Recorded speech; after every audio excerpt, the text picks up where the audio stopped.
Hey you guys, this is my first tutorial with Harepacker and editing WZ files.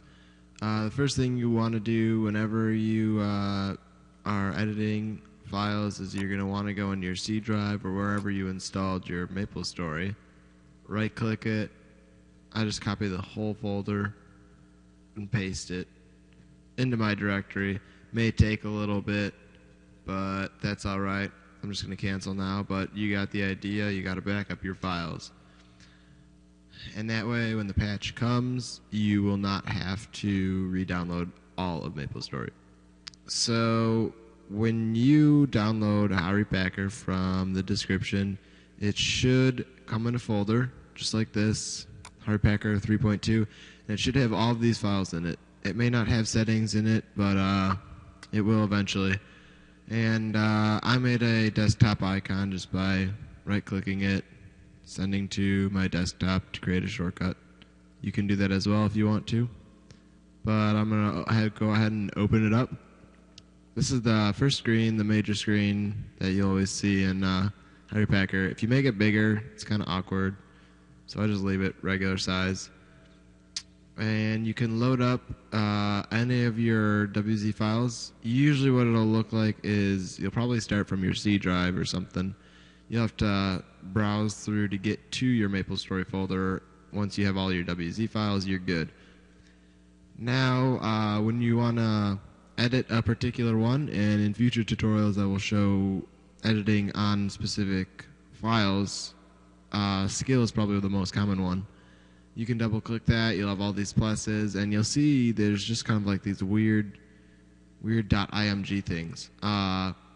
Those are they're just there for, I don't know why, but my guy is a Night Lord, so he's in the 412s for the Night Lord class, and if you double click it, it'll bring you all the way back to the top. You just gotta scroll right back down.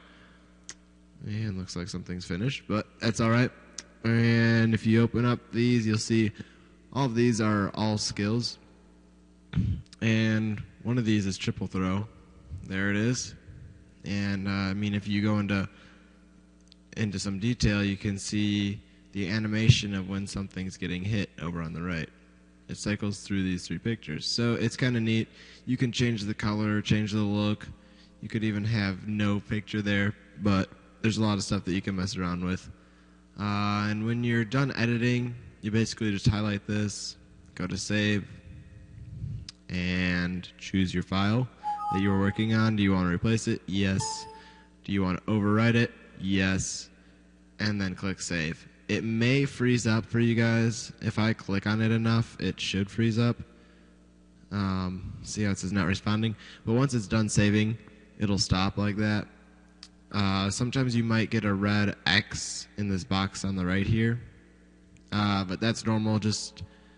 Everything will have been done. Don't know why it made it bigger, but it has saved.